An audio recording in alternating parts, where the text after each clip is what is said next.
Davis. Was Mr. Davis would like to speak. Yeah, and I'd ask that Mr. Davis have the opportunity to address the board and the public regarding agenda item. He's getting 5 minutes, right?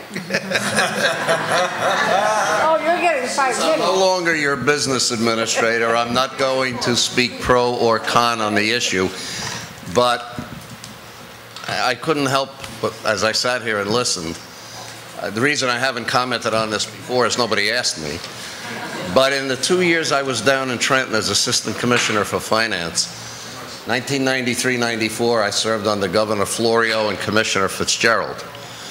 The next year, after the election, I was asked to stay over and work with Commissioner Klagholz and Governor Whitman.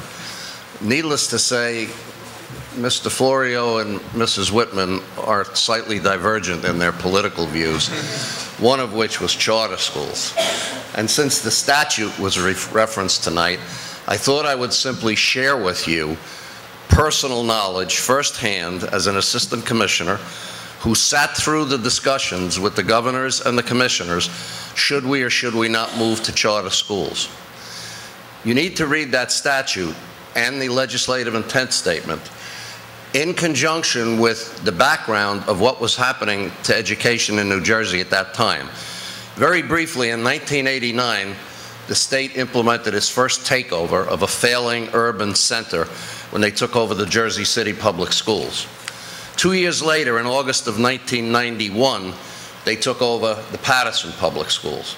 And during the 2 years I was down there, we served the subpoenas and took over the Newark Public Schools.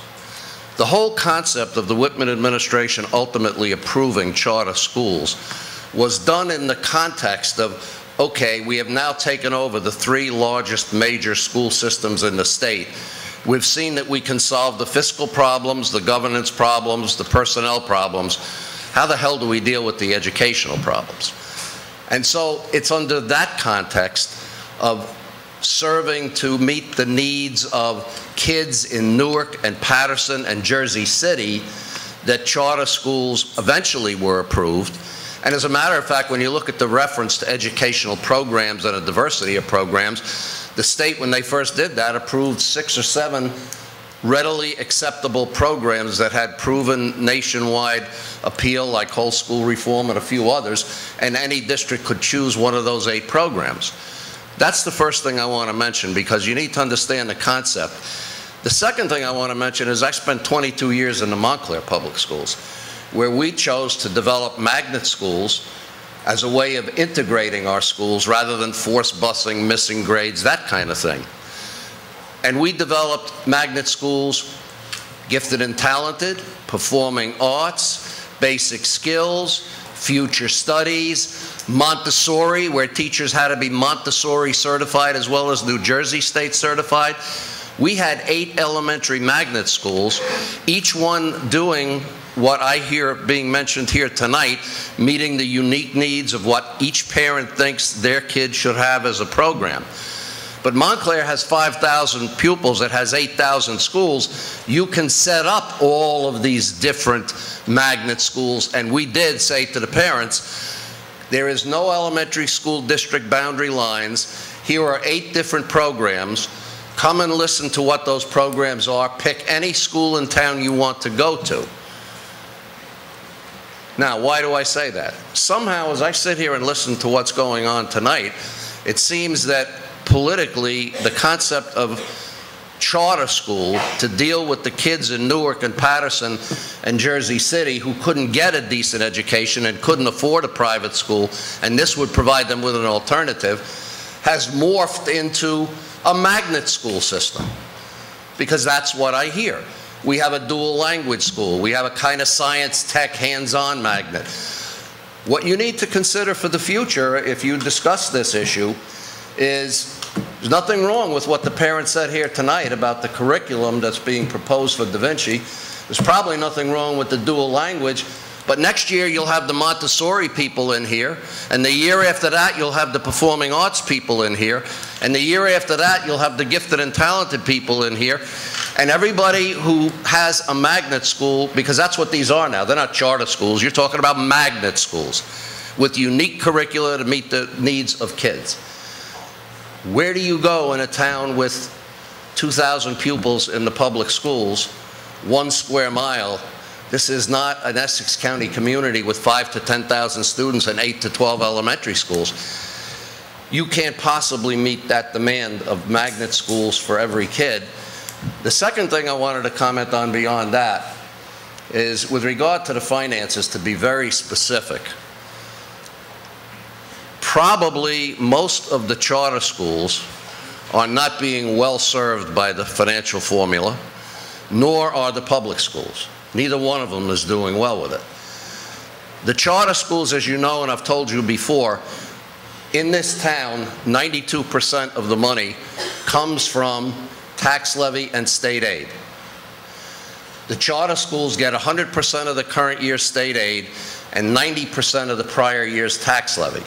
So they're shorted 10% to begin with because they only get 90%. The charter schools here have been very lucky because we've had a flat tax levy, so they didn't take the second bite of where the towns where you have an increase in taxes. They get not only the 10% whack, they get also the whack by going back to a previous year's lower levy. Now the other 8% of our money comes half from federal aid and half from other local revenues. I don't know where the rest of the charter school money comes from. I guess there are unexpended balances, fundraising, a whole host of things. But let me tell you, we don't see the charter school budgets. We just get a notice, allocate this much money.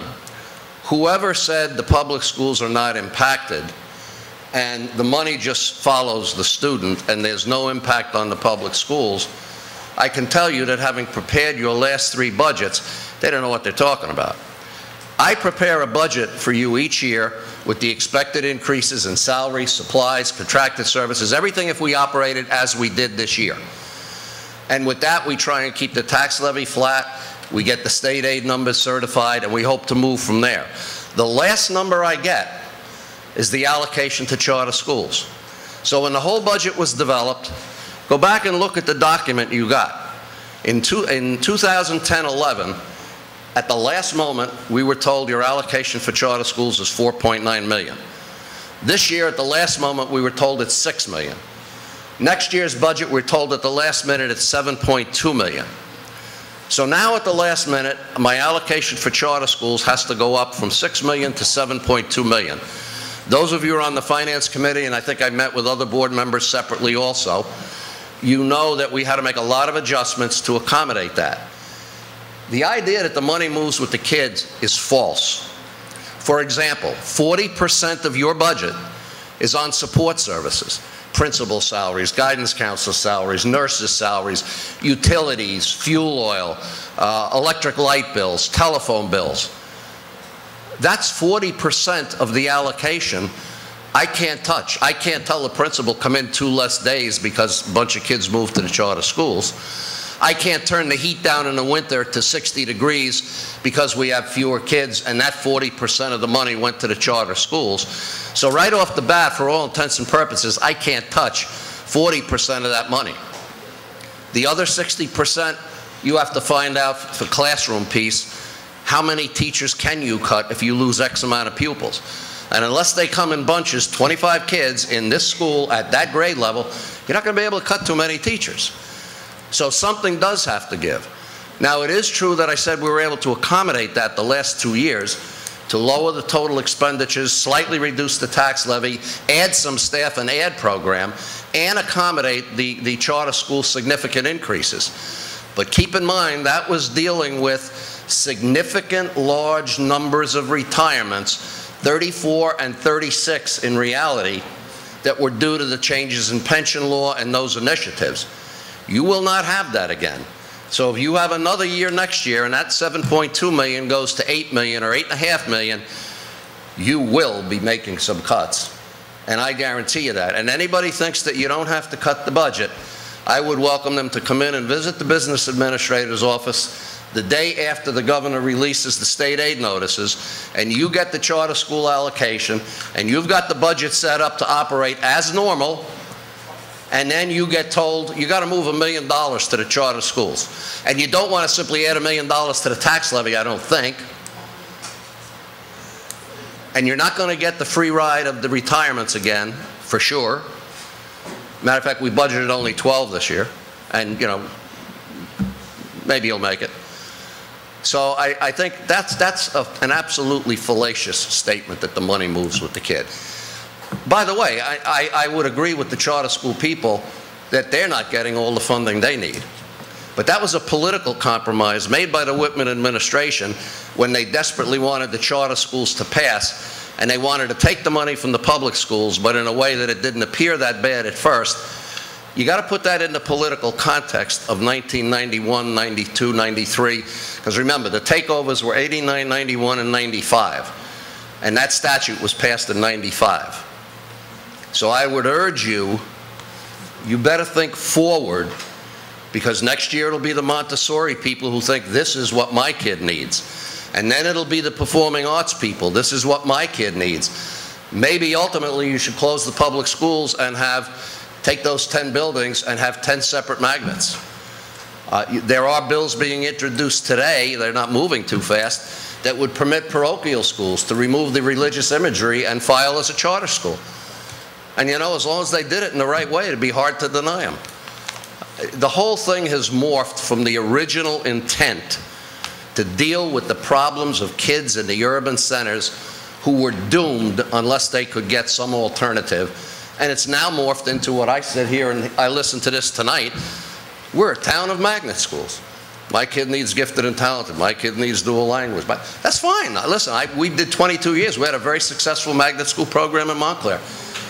Voluntary integration program, and it worked fabulously. Kids' test scores went from 50% on the Iowa test of basic skills pre and post test, they went to 90%. No one argues those merits, but be careful, because if you treat charter schools like magnet schools, which is what you're doing, I'll give you 4 or 5 more. You get parents will come in here next year. Montessori would be nice to have. A lot of people believe in Montessori education.